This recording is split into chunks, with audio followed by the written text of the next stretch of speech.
विश्वेश्वराय नरकान्तकतारणाय कर्णामृताय शशिशेखरधारणाय कर्पूरकान्तिधवलाय जटाधराय दारिद्र्यदुःखदहनाय नमः शिवाय गौरीप्रियाय रजनीशकलाधराय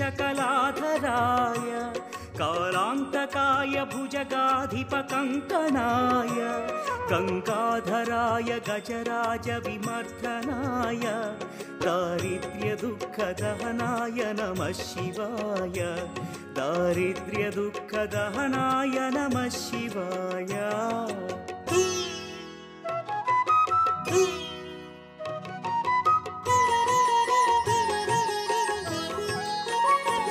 भक्तप्रियाय भवरोगभयापहाय उग्राय दुःखभवसागरतारणाय ज्योतिर्मयाय गुणनामसुमृच्छकाय दारिद्र्यदुःखदहनाय नमः शिवाय चर्माम्बराय शवभस्मविलेपनाय फालेक्षणाय मणिकुण्डलमण्डिताय मञ्जीरपादयुगलाय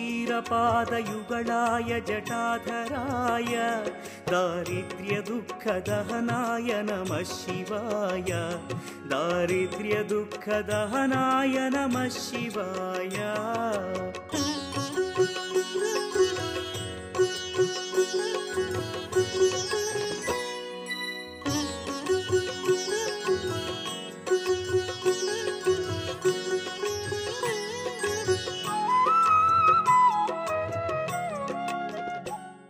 శ్రావణ మాసంలో వచ్చేటువంటి సోమవారాలన్నీ కూడా మనకు ఉండేటువంటి దారిద్ర్యవాదం దూరం చేసుకోవడానికి గాను ఉపయుక్తంగా ఉండేటువంటి సోమవారాలు. శ్రావణ మాసం అనగానే మనం కేవలం శుక్రవారాలే మహత్వపూర్ణమైన అనుకుంటాం, కానీ సోమవారాలు కూడా చాలా విశేషమైనటువంటిది. ఈ శ్రావణ సోమవారాలు ఎవరికి ఇంటైతే లక్ష్మీదేవి నిలబడట్లేదు, వచ్చినటువంటి డబ్బంతా వచ్చినట్టుగా ఖర్చు అయిపోతుంది అనుకుంటున్నారో వాళ్ళు ఆ లక్ష్మిని స్థిరంగా నిలబెట్టుకోవడానికి గాను ఉపకరించేటువంటి వారాలుగా చెప్పుకోవాలి.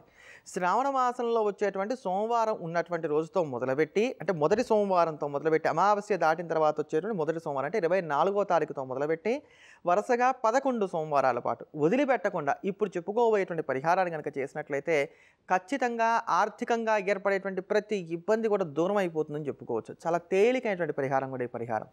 దీనికి చేయవలసిందల్లా సోమవారంతో మొదలుపెట్టి ప్రతి సోమవారం కూడా నక్తవ్రతాన్ని పాటించండి. అంటే పగలంతా కూడా ఉపవాసం ఉండి రాత్రికి భోజనం చేయండి.